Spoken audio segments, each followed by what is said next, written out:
The elevator doors opened to the 15th floor, revealing a minimalist lobby lined with glass walls and indoor plants.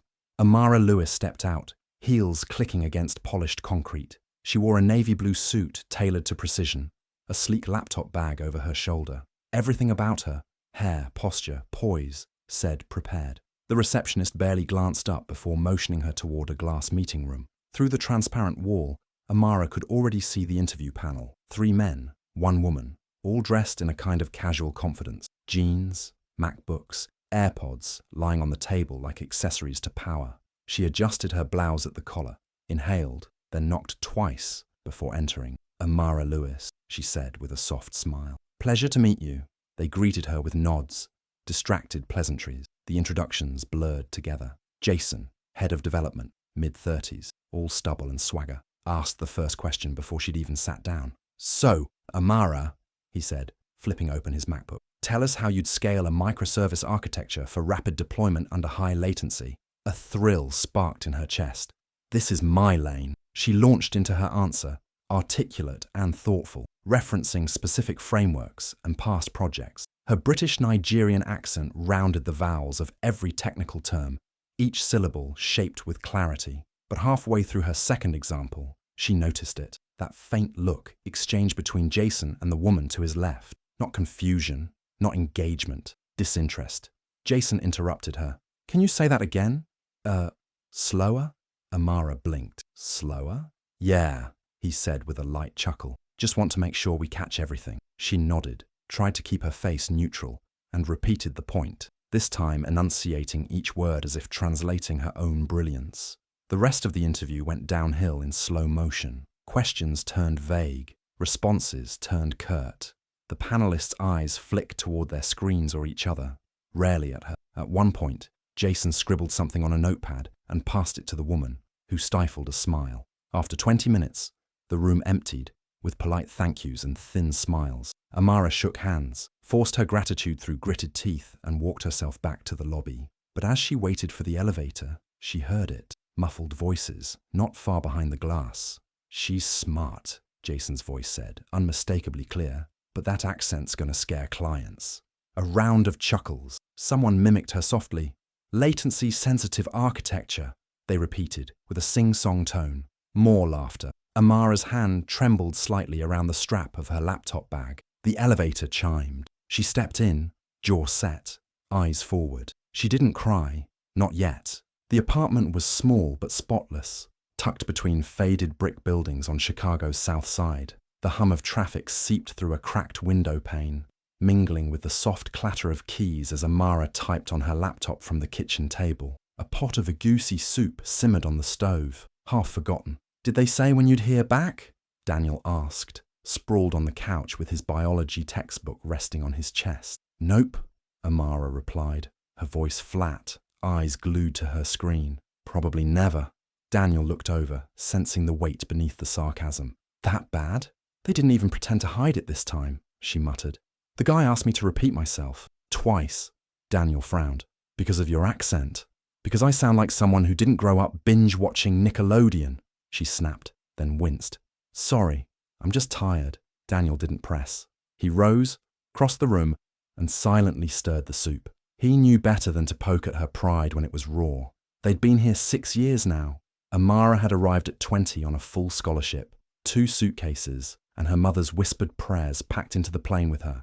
She'd been top of her class at Unilag, pulled into the orbit of American universities with ease. Her first job out of grad school was at a fintech firm, glass-walled office, standing desks, bottomless la croix. It lasted 8 months. A merger sent her department to the chopping block. Since then, she'd freelanced and flailed. Tech meetups, networking mixers, referrals from professors, 17 interviews, 17 variations of "you're brilliant, but you're a strong candidate, but someone else was a better fit. You were great on paper, but we went in another direction." Fit, direction, culture. She'd come to hate the vocabulary of polite exclusion. Her phone buzzed. Janelle. She answered on speaker. "Tell me you dragged that tech bro with a smile and not a snatched wig," Janelle said by way of greeting. "I dragged him with syntax and logic," Amara said. "Apparently, neither is useful if you pronounce router wrong," Janelle snorted. "Girl, just code your way into their bank accounts." I'm serious, Janelle. I'm starting to think I should drop my last name, bleach my voice, and start saying y'all. No, ma'am. Do not code switch for cowards. You know how many folks have fake-ass British accents in job interviews? You earned yours. Amara rubbed her forehead. It's not about pride. It's about food, rent. My student loans don't care about self-expression. Daniel placed a bowl of soup in front of her without a word. Okay, Janelle said more gently. Then what do you want to do? I want to be hired for the person I am, not the one they wish I was. Well, Janelle replied, then you better start making them wish they were more like you. The call ended. Amara stared into her soup, appetite long gone. Her fingers curled around the spoon anyway. Back in Lagos, she'd always been told she was the exceptional one, the girl who would make it out. Teachers had paraded her around as proof that hard work trumped circumstance. But in America, excellence wasn't always enough. Here, being almost perfect wasn't a stepping stone. It was a life sentence. And yet, she couldn't let go of her name, her cadence, the musicality in her vowels that carried memories of heat, family, childhood. To scrub that away felt like killing something essential. Across the table, Daniel slurped noisily. She raised an eyebrow. What? Just thinking, he said, licking his spoon. You're the smartest person I know.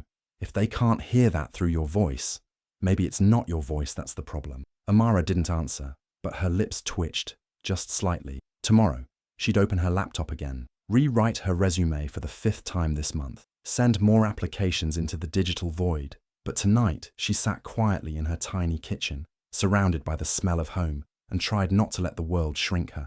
The conference floor pulsed with the sound of voices, clinking coffee cups, and the low thrum of speakers from a nearby tech panel.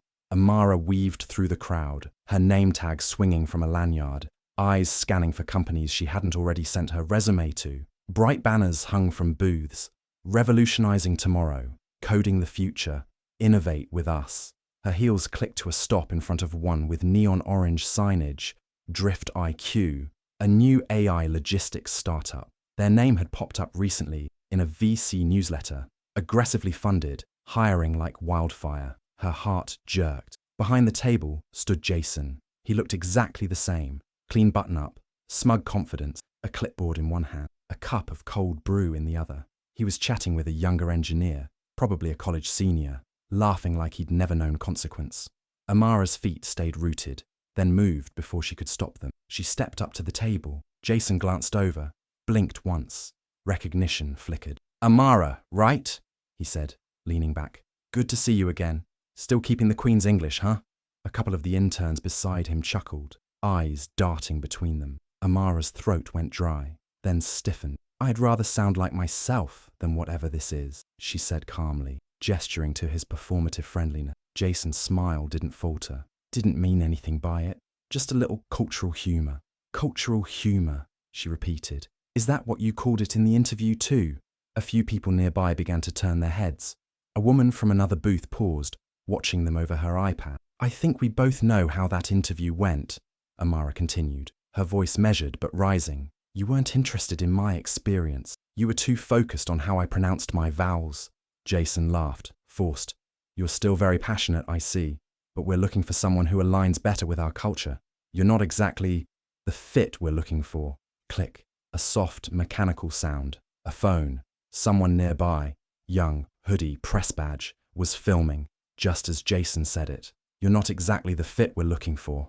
Amara blinked, her cheeks flushed.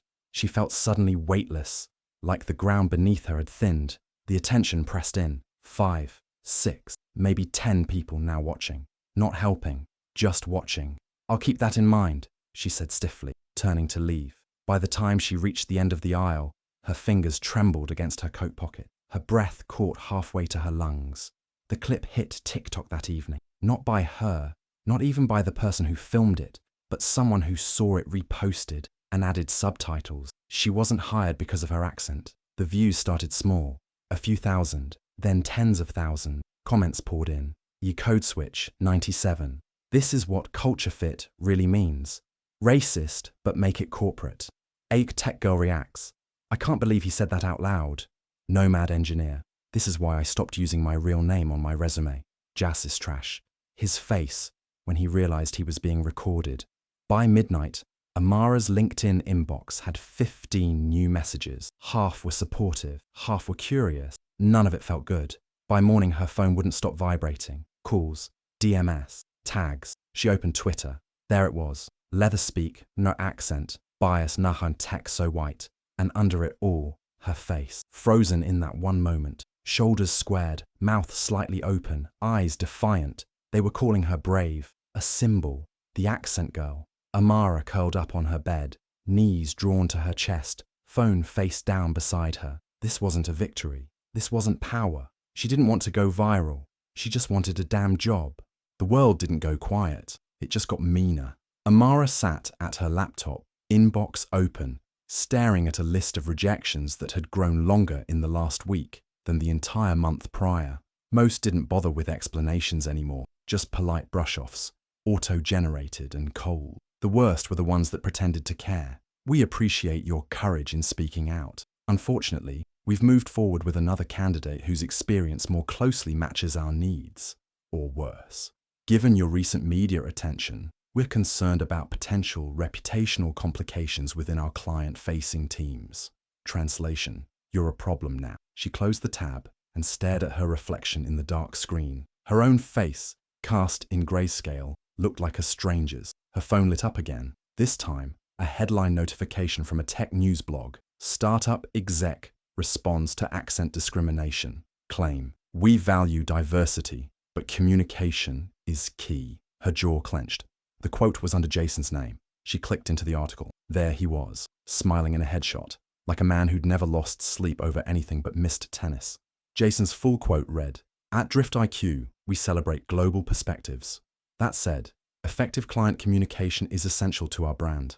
While we regret how our interaction has been interpreted, we stand by our hiring standards." She felt heat rise behind her eyes. Interpreted, as if her experience had been a misreading, as if her rejection was some literary misunderstanding. The comments were worse. And Silicon Steve. She should be grateful she's here at all. Midwest dev guy. Nothing wrong with expecting clear communication in business. A voice of reason. So now you can't even reject someone without being called racist. SMH. She threw her phone against the couch cushions and stood up too fast. Her vision blurred. She needed air. Outside, the January wind slapped her across the face. She walked aimlessly, past the corner store, past the empty park, past the part of herself that still thought any of this would pass if she stayed quiet. Later that night, Janelle let herself in, holding a pint of ice cream and 2 mini bottles of whiskey. "You look like someone left you on red for a week," she said, dropping the groceries on the table. Amara didn't even glance up. "They've blacklisted me, Jay." "Who?" "Everyone. All of them. Even places that used to respond with, 'Thanks for applying,' are ghosting me now." Janelle sat across from her, pried the laptop closed. "Okay, step back, breathe." Amara shook her head. "They made me a symbol, and now they're using that as a reason not to hire me." "They made you a symbol? You didn't post the damn video, but now I'm the girl with the accent, the loud one, the problem. Or," Janelle said slowly, "you're the one they're scared of because you spoke the truth." Amara stared at her hands. "I didn't want this." "You didn't ask for it," Janelle corrected. "But maybe you needed it." Before Amara could respond, her email dinged. Subject: legal inquiry regarding workplace discrimination from Ijoma Nkadi, civil rights attorney. She read it twice before opening the message. It was short, polite. Director: Ms. Lewis, I recently saw the video involving your interaction with Drift IQ. I believe you may have grounds for a legal case under employment discrimination law. I'd be happy to consult. No obligation. She deleted the email. Then, 3 hours later, fished it out of her trash folder and reread it in the dark. The next morning, she called. Ijoma's voice was warm and firm, with a cadence that mirrored her own. "This isn't just about one job," the lawyer said. "It's about the precedent that companies can get away with implicit bias because it's dressed in corporate language." Amara rubbed her temple. "I don't want to be that girl who sues because her feelings got hurt." "Your feelings?" Ijoma's voice sharpened. "Amara, you were publicly mocked, rejected for something tied to your heritage, and now you're being iced out of your industry. This isn't about feelings, this is about power." Amara hesitated. "I'll think about it." 2 days passed. Then came the call from Daniel. His voice was shaking. "Amara, they pulled my scholarship." What? He explained. An email from the college's administration. An anonymous tip suggesting his visa paperwork was potentially falsified. Pending investigation, his scholarship was suspended. Do you think it was… She already knew. The video, her last name, his records. Someone dug. Someone made a call. She hung up and stared at the wall. Her lungs refused to work for a moment. Enough. She opened her laptop and called Ijoma back. "I'm in," she said. "Let's fight." The courtroom was quieter than she expected. Sterile walls, polished wood, the low hum of an ancient air conditioner struggling to keep up with the midday heat. Amara sat at the plaintiff's table, hands folded tightly in her lap. Her lawyer, Ijoma Nkadi, adjusted her glasses and nodded once before standing to begin. Amara's stomach knotted, not from fear, but from the weight of everything she had held in for so long. The defense came first. Jason's company, Drift IQ Inc., had spared no expense. Their lead counsel wore a smirk to match her tailored suit. Polished, charming, sharp. "Ms. Lewis," the woman began smoothly, "you're originally from Nigeria, correct?" "Yes." "You immigrated to the United States as a student?" "Yes." "And English is your second language?" Amara met her gaze. "It's actually my first." The lawyer offered a tight smile. "But you do have an accent." "I do." The next question landed like a baited trap. "Do you think it's reasonable for a company to expect that its employees, especially in client-facing roles, communicate in a way that is easy to understand?" Amara didn't blink. "It's not that they couldn't understand me. They didn't want to listen." That answer echoed, not loudly, but with weight. Even the court reporter's fingers paused for half a second. The defense lawyer's smile slipped just a fraction. Ijoma rose next, walking slowly as she addressed the room. "We're not here to argue whether my client can speak English. We're here because someone decided the way she speaks made her less worthy." She turned to the judge. "This isn't about clarity, it's about control." The courtroom doors opened quietly as the next witness entered, an anonymous former employee of Drift IQ, name sealed by request, face blurred in submitted testimony. On the stand, the young man shifted uncomfortably. "Did Mr. Jason Whitmore ever make comments about accents in internal meetings?" Ijoma asked. He nodded.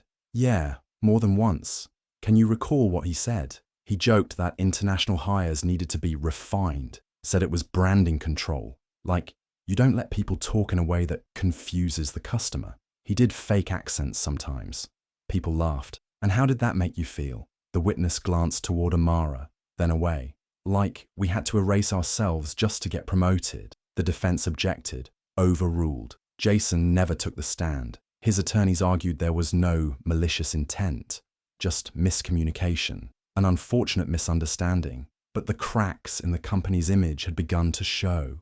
The judge called for recess. The room emptied, murmuring. That night, Amara walked out of court into a swarm of cameras and microphones. She said nothing. Ijoma shielded her from the press. But it didn't matter. The story had already taken root. 3 days later, the company settled. 6 figures. Non-disclosure clause. No formal admission of guilt. Amara didn't care. She donated a portion immediately to a scholarship fund for international students at Daniels College. Another portion went into a trust for a project she hadn't even named yet. But the bigger shift was online. The testimony clip leaked. It went viral again. A different kind of viral. It's not that they couldn't understand me. They didn't want to listen. It became a meme, a mantra, a rallying cry. Under the hashtag, Joss let her speak. Hundreds, then thousands, shared stories. Teachers told of being passed over for promotions because of their strong accents. Nurses, engineers, customer service reps, each with their own version of being told they were too difficult to understand. A Filipina flight attendant, a Kenyan pharmacist, a Chinese-American startup founder. All of them spoke up now, loudly. Amara read them one by one, not to bask in recognition, but to remember. It hadn't been about just her. It never had been. She still hadn't changed her name, or her voice. Now finally, she didn't have to. The former recreation room of the South Shore Community Center had been gutted and reborn. Where rusted ping-pong tables once gathered dust, now stood rows of second-hand laptops, donated office chairs, and whiteboards streaked with code. Posters lined the walls, faces of women from Nigeria, India, Haiti, Brazil. smiling under the banner, "Build your voice in tech." Amara stood at the front of the room, adjusting the HDMI cable between her laptop and the projector. It was their third week of classes, 12 women, all immigrants, all beginners, all brilliant. "All right," she said, watching her slides flicker to life. "Let's talk about recursion." In the corner, Daniel hovered near a coffee station, offering refills and teasing one of the students about her debugging obsession. He was back in school, scholarship fully reinstated after Ijoma sent one very precise letter. At the back of the room, Janelle leaned against the doorway, arms crossed, smirking like a proud older sister. She'd insisted on being co-director. "Not just because I love you, but because you have no idea how to run a business." They'd secured enough funding from Amara's settlement and community donors to launch a 6-month pilot program. Every student got a stipend, a laptop, and a mentor. But what they were really getting, what Amara wanted them to get, was belief. During break, one of the students, Maria, approached her with hesitant eyes. "Miss Amara, when I go to interviews, should I maybe sound more, American?"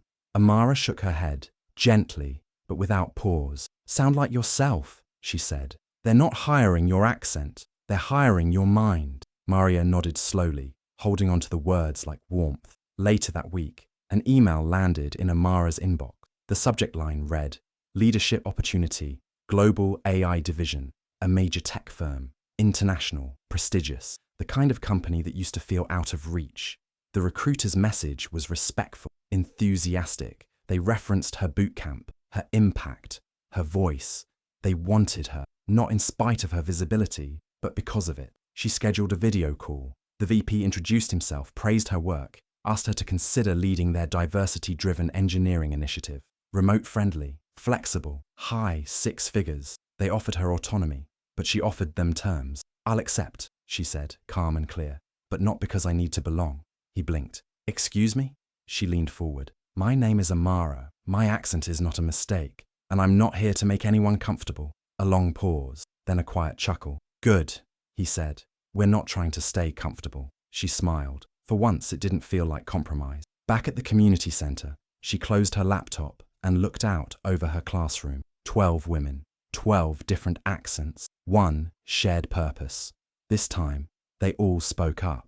The hum of soft conversation settled into silence as Amara stepped to the front of the room. The boot camp's final session. Certificates lay in neat stacks beside her. The women sat straight in their chairs, eyes shining, notebooks worn at the edges, calloused fingers ready for what came next. She took a breath, scanning their faces, each one different, yet familiar. Survivors, builders. "Before we close," she began, voice steady, "I want to say something I wish someone had said to me." She paused, letting the quiet stretch. "The world will try to mute you." A few heads nodded slowly. "They'll tell you your voice is too sharp, too soft, too foreign, too much.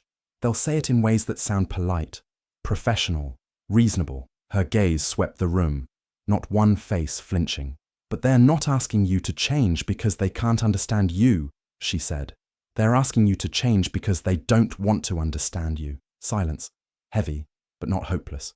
"And you," she added, eyes warming, "get to decide if you let them." A moment passed.